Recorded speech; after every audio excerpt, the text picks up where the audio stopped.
ये अगर नहीं मिलते हैं दोनों, जिसके मन में थोड़ा सा दाव पेच है, नहीं मिलेंगे तो दोनों का नुकसान। यहाँ के जो लोकल नेता हैं वो लोग बताएं कि इन लोग की वैल्यू क्या है। ये लोग इतना वैल्यू रखता है कि शहाबुद्दीन साहब के पास 20 से 30 विधायक रखने का क्षमता है उनके पास। इसमें यहाँ पे बहुत कमियां दिखा। आप अभी बोले हैं कि पब्लिक बहुत कम थी। देखिए, मौसम हो या कोई भी चीज़ हो, ये क्लाइमेट कोई वैल्यू नहीं होता है। वैल्यू ये होता है कि हमारा नेता कौन आ रहा है। और इस स्टेट पे 1 से 2 आदमी रहता ना, तो यहाँ पे मैं बता रहा हूँ कि जगह नहीं होती। कौन कौन? वो यही होता है कि हमारे एक बड़े भाई हैं वसामा साहब, और हमारे मैडम हैना मैडम। अगर ये लोग होते ना तो आप हम बता नहीं रहे हैं, कम से कम यहाँ पे भीड़ होता 50,000।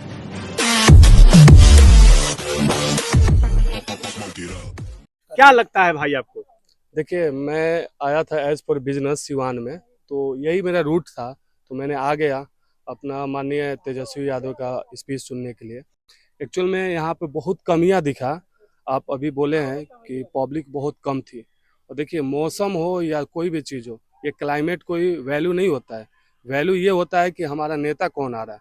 और इस स्टेट पे 1 से 2 आदमी रहता ना, तो यहाँ पे मैं बता रहा हूँ कि जगह नहीं होती। कौन कौन? वो यही होता है कि हमारे एक बड़े भाई हैं वसामा साहब, और हमारे मैडम हैना मैडम। अगर ये लोग होते ना तो आप हम बता नहीं रहे हैं कि कम से कम यहाँ पे भीड़ होता 50,000, है ना। और यहाँ पे तेजस्वी यादव को मैं खुद सपोर्टर हूँ। मैं यहाँ तक हमारी फैमिली उनको वोट दी हुई है। तो उनका ये है कि जरूर वसामा साहब और अपना हैना मैडम से वो समझौता करें, बैठें, उनसे पूछें कि उन लोग की क्या रिक्वायरमेंट है और उनके रिक्वायरमेंट पूरा करें। यहाँ तक शहाबुद्दीन साहब की वजह से यहाँ पर 4-5 विधायक हैं। जैसे कि आप देख लीजिए बच्चा पांडे, और बिहारी चौधरी, ये जो भी चेहरे आपको स्टेट पे दिख रही थी ना, ये बस शहाबुद्दीन साहब की वजह से थी। तो आज के कार्यक्रम में शहाबुद्दीन साहब के परिवार का किसी भी सदस्य का एक शब्द भी जिक्र नहीं हुआ। तो क्या ये जिक्र नहीं होना ये तो स्पष्ट दिखा रहा है ना कि अब उनका रास्ता अलग, इनका रास्ता अलग? देखिए, वो तो मैं नहीं बताऊंगा क्या है क्या नहीं। वो तो मानिए एज ए युवा मैं यही कहूंगा कि माननीय तेजस्वी यादव के जरूरत है कि अपना हैना मैडम से, वसामा साहब से मिले और उन लोग से बात करें। यहाँ के जो लोकल नेता हैं वो लोग बताएं कि इन लोग की वैल्यू क्या है। ये लोग इतना वैल्यू रखता है कि शहाबुद्दीन साहब के पास 20 से 30 विधायक रखने का क्षमता है उनके पास। और मैं ये दूसरा बात कहना चाह रहा हूँ, सरकार किसी का भी हो, मैं पटना में भी अपना स्पीच दिया था कि सरकार किसी का भी हो, तेजस्वी यादव जो है वो एक युवा है। और अभी जो बिहार में चाहिए, पूरे इंडिया में चाहिए, एजुकेशन की सरकार चाहिए। जो भी गवर्नमेंट आए वो अपने युवा को ध्यान दे और एजुकेशन पे ध्यान दे, तब हम इंडिया को बहुत आगे लेके जा सकते हैं। और साथ में वसामा साहब को लेना ही पड़ेगा। अच्छा, समझौता करना ही पड़ेगा। ये जो दरार है अगर बना रहा तो इसका क्या हल होगा? इसका बहुत आप देखिए, अभी तो ये बात जरूर आप लोग याद रखिएगा, 20 से 30 विधायक ना, मैंने यानी कि वसामा साहब और हैना मैडम के साथ ना, वो कभी भी उन्हीं के साथ में है। और उनकी वजह से बहुत कमी हो सकती है। बड़ा व्यस्त लग रहे थे आप जब कार्यक्रम हो रहा था जी, बड़ा बेचैनी में थे, एकदम जिम्मेवारी लिए थे।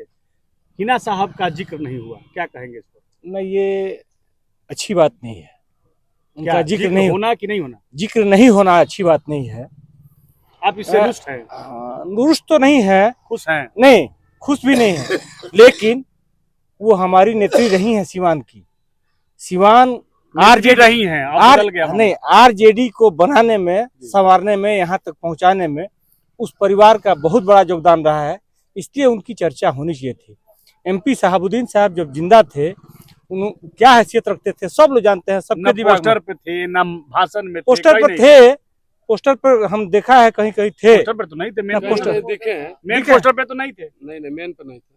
अब आज की परिस्थिति जो है दुर्भाग्यपूर्ण है।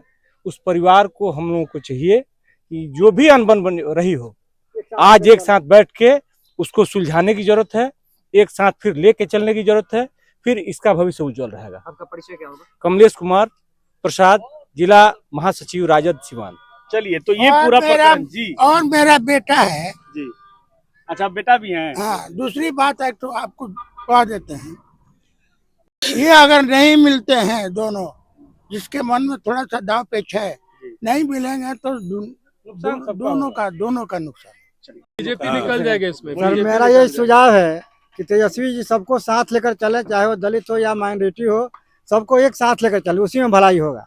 और उसी में सब लोग खुश रहेंगे, इसी पर सरकार बनेगी और आने वाला दिन में तेजस्वी जी का भी ठीक ठाक सबको रहेगा। लेकर चलने की बात कर रहे हैं, लेकिन जी। जो पार्टी के निर्माण में साथ थे उनको छोड़े जा रहे हैं। नहीं ऐसी बात नहीं है, वो लोग लेकर चलेंगे। चलेंगे। हम लोग का उम्मीद है, हम लोग आशा भी कर रहे हैं।